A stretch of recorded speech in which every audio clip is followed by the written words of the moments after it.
Assalamu alaikum everyone. So today we are going to start with our chapter number 2, reproduction in lower and higher animals, part 11. So today we are going to discuss regarding the embryonic development. So starting with the zygote, as you all know what do you mean by zygote. Zygote formed as a result of syngamy. It is activated to divide. Okay. It is formed because of the result of syngamy and it is activated to divide, and after division it will form in the form of that is called as what? Cleavage. The cleavage will form. Here we will discuss the process of cleavage and the formation of blastula. Okay. So under cleavage, it is the process of early mitotic division of the zygote into a hollow multicellular blastula. What do you mean by cleavage? It is a mitotic division, and it is the early mitotic division of the zygote in which zygote will multiply in a hollow multicellular blastula. It does not involve the growth of the daughter cells. The cells formed by cleavage are called blastomeres. It does not involve the growth of the daughter cells. In this, the growth of the daughter cell will not take place. Instead of that, the cells formed by cleavage, they are called as what? Blastomeres. Since there is no growth phase between the cleavages, the size of blastomeres will be reduced with every successive cleavages. Okay, the size of the blastomeres will be reduced. It will be go on reducing with every successive cleavage.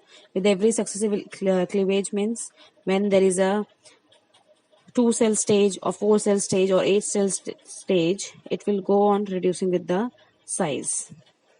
As a successive cleavage goes on moving on, so the size of the blastomere will be get reduced. As the size reduces, the metabolic rate increases.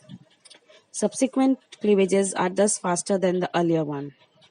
This requires rapid replication of the DNA and high consumption of oxygen. All of these, it requires what? Rapid replication of DNA. Due to this, the replication of the DNA will become very fast, and high consumption of oxygen. They require a very good amount of oxygen. They will consume the oxygen in a very good quantity. All this happens in the process called as what? Cleavage. The process of cleavage takes place in this manner. Now, coming to the process of cleavage, in human, the cleavage is holoblastic. Now, what do you mean by holoblastic? The whole zygote gets divided. The whole zygote, it will get divided. The cleavage planes may be longitudinal or meridional and equatorial or horizontal. All these are the different positions of the cleavages, which are called longitudinal or meridional. Meridional is also the term which is also similar, which is also used for longitudinal, and they are also equatorial or horizontal. Equatorial and horizontal are one and the same word, and longitudinal and meridional, they are the one and the same word. So it is radial and intermediate. It is radial and intermediate. That is, fate of each blastomere is not predetermined. Fate of each blastomere, it is not predetermined. It is not basically pre-planned. Okay. The first cleavage in the zygote is meridional, also known as longitudinal, and they occurs at about 30 hours after fertilization. They occurs about how much hours? 30 hours after fertilization. It divides longitudinally into two blastomeres, one slightly larger than the other. The second cleavage is also longitudinal but at the right angle to the first one and occurs after 30 hours of first cleavage. The third cleavage is horizontal. After the third cleavage, the embryo is in 8-cell stage.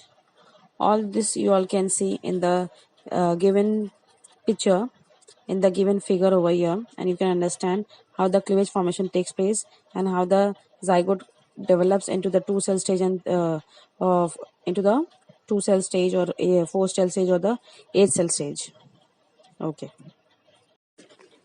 Now, as the cleavages are going on, the young embryo is gradually being pushed. The young embryo is gradually being pushed towards the uterus. Then, by the end of the 4th day of fertilization, by the end of the 4th day after fertilization, embryo is a solid ball of 16 to 32 cells and externally looking like mulberry. How it looks? It looks like a mulberry, and it will be a solid ball-like structure, about 16 to 32 number of cells by the end of the 4th day after fertilization, and externally looking like a mulberry. This stage is thus called as what? Morula. It is called as what? Morula. So basically, what do you mean by morula? It is a mulberry-like structure, and basically it is an embryo with a solid ball-like of structure, which contains a number of cells of about 16 to 32. Okay, this is called as what? Morula.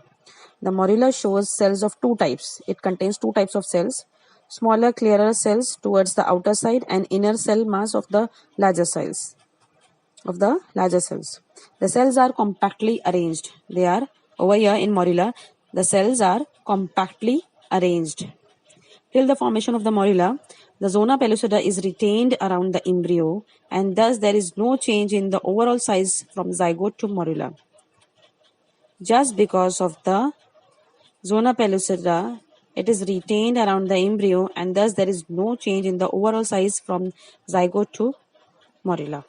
The morula reaches the isthmus and gains entry into the uterus by the end of the day 4.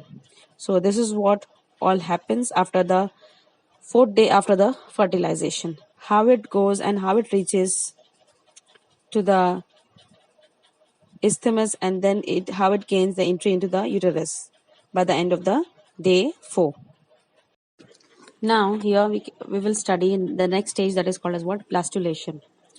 Blastulation is the process of formation of the hollow and multicellular blastocysts. It is the process of formation of the hollow and multicellular blastocyst. The embryo, which is now called as blastocyst, that enters the uterus, here it enters in the uterus, remains floating in the uterine cavity for about 2 to 4 days. After its entry, that is till the end of 7th day after fertilization, the outer layer of cells seen in the morula now form the layer called as what?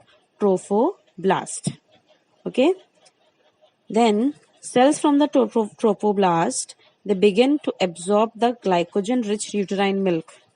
Cells of the trophoblast, they begin to absorb the glycogen. Glycogen is one of the form of the saccharides. It's one of the form of the carbohydrates which are rich in the here. Thus they begin to absorb the milk, that is called as what? Uterine milk, and they are glycogen rich milk. They are rich in the glycogen. Okay, uterine milk. So cells from the trophoblast, they begin to absorb the glycogen rich uterine milk.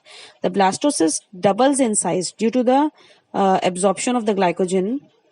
The blastocysts, they get converted into double in size from 0.15 mm to 0.30 mm. Okay, with more fluid entering inside the blastocyst cavity. Inside the blastocyst, cavity is formed. Just because of the more fluid entering into the blastocyst, cavity is formed.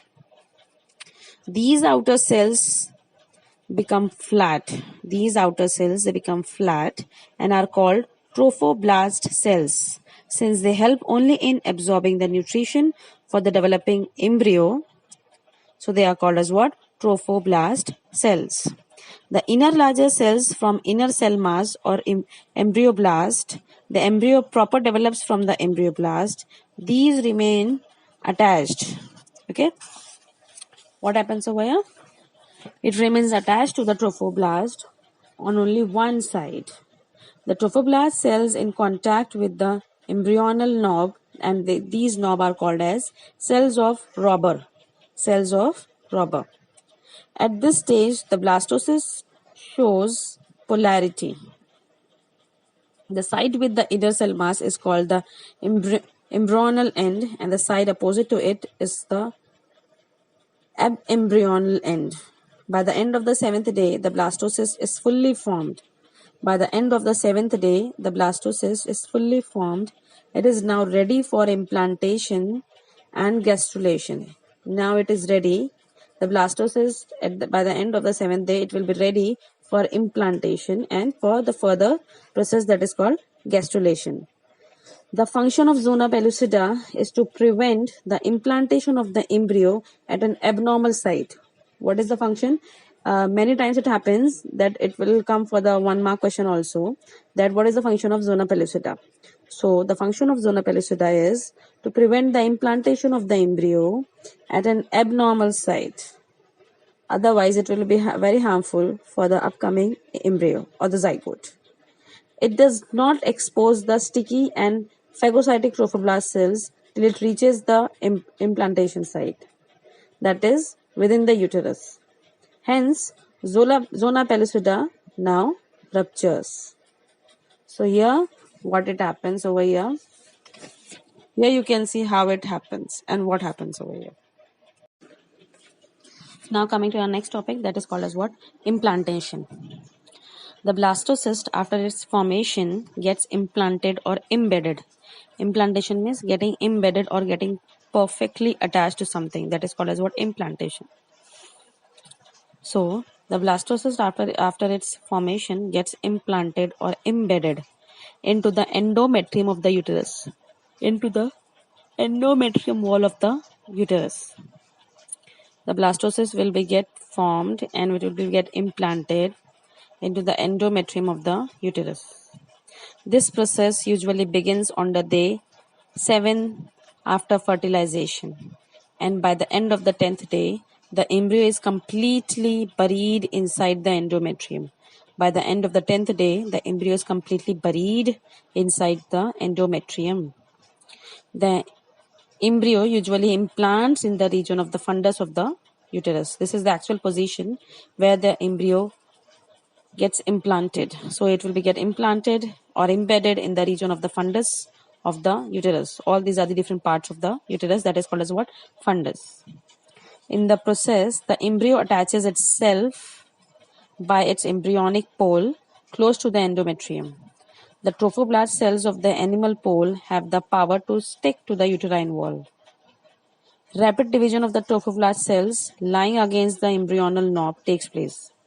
It results in the formation of two distinct layers, and these layers are called as what? Syncytiotrophoblast or cytotrophoblast. So all this happens into the implantation process. Coming to our next topic, that is called as what? Gastrulation. It is the process of formation of gastrula from the blastocyst.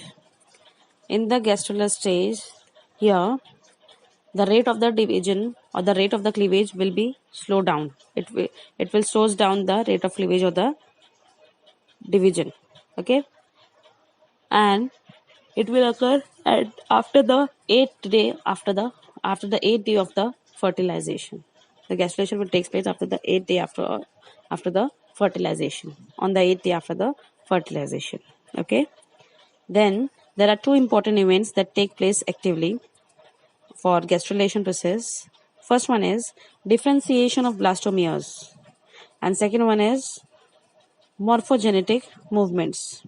These are the two important events that take place during the time of the gastrulation process. Starting with the first one, differentiation of blastomeres. How the blastomeres get differentiated. This process results in the formation of three germinal layers, that is ectoderm, mesoderm and endoderm, from the cells of the embryoblast. So here how the differentiation of the blastomere takes place by the formation of the three germinal layers, that is ectoderm, mesoderm and endoderm. Coming to the next one, morphogenetic movements. These are the different types of movements to reach their definite place in the embryo. What? These are the proper morphogenetic movements, or these are the proper different types of movements to reach at their definite place in the embryo. Coming to our next slide. Cell on the free end of the inner cell mass, they are called as what? Hypoblast, which is also called as, which is nothing but it is a primitive endoderm. The previous or the older one, embryo, endoderm. They become flattened. They start dividing and grows downward towards the blastocele. Blastocele means a cavity of the on the blastocyst, that is called as what? The cele. Cele means cavity, where it is in the blastocyst, therefore it is called as what? Blastocele. Cavity of the blastocyst. This layer called endoderm is first to differentiate. It grows within the blastocele, and forms a sac-like called structure, and that is called as what? Yolk sac. The remaining cell of the inner cell mass in contact with the cells of the robber are called epiblast, which is a primary ectoderm. Both layers form a flat bilaminar embryonal disc. Cells of the epiblast divide and redivide and move in such a way that they enclose the amniotic cavity. That they enclose the amniotic cavity. The floor of this cavity has the embryonal disc. Next is the pyramidal cells of the disc towards the amniotic cavity from the embryonal ectoderm. It will form the embryonal ectoderm. The roof of amniotic cavity is lined by amniogenic cells. Later, these cells divide and redivide to form the amnion. It will divide and redivide to form the amnion. Amnion is an extra embryonic membrane that surrounds and protects the embryo. What do you mean by amnion? It is the extra embryonic membrane that surrounds and protects the embryo. Basically, its function is protection of the embryo. As a result of all these changes, the bilaminar embryonic disc is positioned in between amniotic cavity and yolk sac. Now, actual gastrulation occurs about 15 days after fertilization, in which the bilaminar embryonic disc is transformed into the trilaminar embryonic disc. This transformation occurs by division, rearrangement, and migration of cells This transformation it occurs by division, rearrangement, and migration of cells of epiblast. It begins with the formation of primitive streak and a shallow groove on the surface, which is called as primitive groove. Next is this streak progresses from posterior to anterior end of embryo. From site of a primitive streak, a third layer of cells called mesoderm extends between the ectoderm and endoderm. Anterior end of primitive groove communicates with yolk sac by an aperture called blastopore, which will be a future anus. The embryonal disc now has differentiated into three layers: ectoderm, mesoderm, and endoderm. The further process after gastrulation is called as what? Organogenesis. Now, coming to the last slide of our today's lecture, the fate of germinal layers. There are three different layers of germinal layers. There are three different germinal layers, and they are called as what? Ectoderm, mesoderm, endoderm. We will differentiate all these three. Coming to the first one, ectoderm.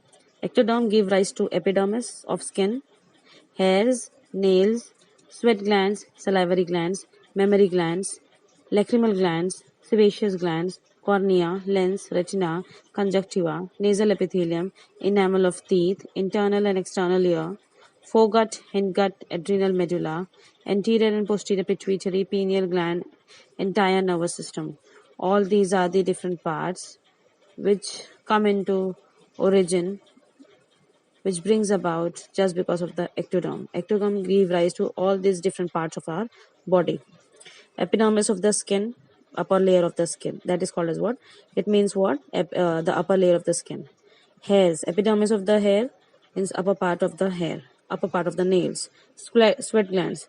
The glands which secretes the perspiration, which secretes the sweat. Salivary glands, which secretes the saliva. Mammary glands, which brings about the milk at the time of the parturition, just after the parturition, after the delivery. Okay, then sebaceous gland. It gives out the sebaceous. Okay, they are present in our skin, sebaceous glands.